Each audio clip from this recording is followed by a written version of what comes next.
To restore public trust, we need a sense of belonging and ownership throughout society. Negotiations between conflicting interests need to be undertaken with mutual respect. This is one of the overall aims of LiquidFeedback, a research project on how to build trust and mutual understanding by facilitating such negotiations on the internet. It's all about credible opinion formation and decision-making for just about any kind of large-scale group we may find ourselves in, as citizens, members of our local communities, or civil society organizations. Now, how do you arrive at good solutions? LiquidFeedback foresees discussing an issue before voting on it. The reasons are simple. Deliberation allows participants to weigh the pros and cons of a proposition, including unintended consequences. It even allows considering alternative approaches. In a nutshell, deliberation allows participants to determine the voting options and make informed decisions. Building trust requires fairness and credibility.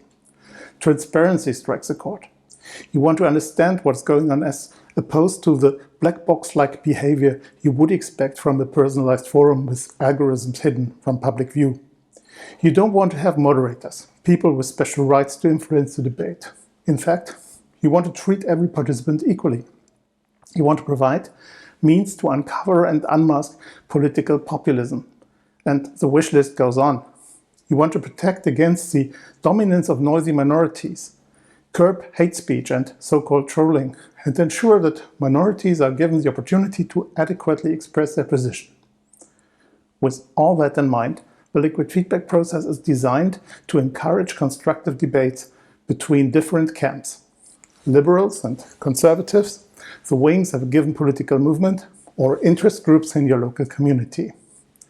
Asynchronous, location-independent, and scaling up to a potentially unlimited number of participants. After creating a coherent process informed by scientific findings from various disciplines, we implemented the LiquidFeedback process in an open-source software. This software can be used by civil society organizations or legislative bodies to operate their own platform for democratic governance or participatory engagement. The application fields range from caucus negotiations and bottom-up governance of organizations to civic participation and the empowerment of constituents. Beyond the choice of software, there are a couple of questions coming with every participation project, such as who's eligible to participate? What is the purpose of the engagement? Which issues can be discussed and to what end? Are the results binding or are they recommendations? The answers will widely depend on the context, be it your sports club, your homeowners association, or your city.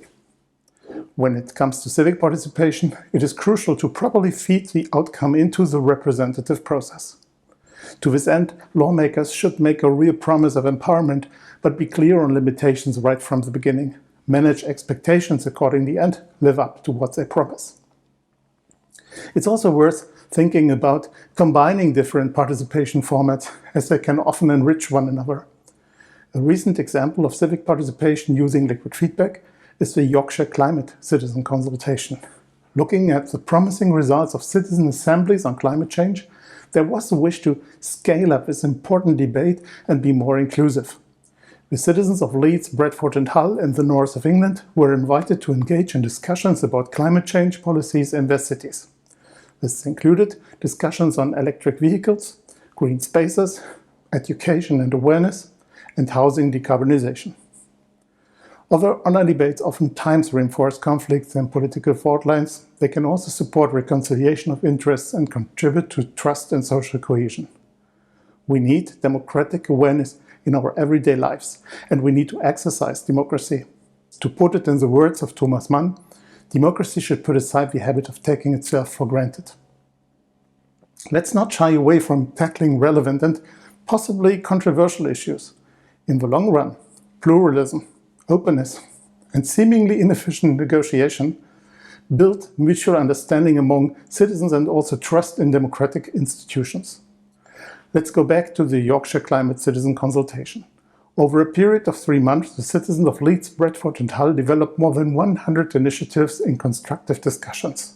The results have been passed to the relevant city councils for further consideration. Yorkshire is no exception.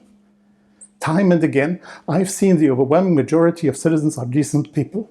They want to discuss with their fellow citizens in a constructive way, if only the applied process design allows this intention to prevail. The safeguards LiquidFeedback holds against low-effort comments build on exactly this precondition.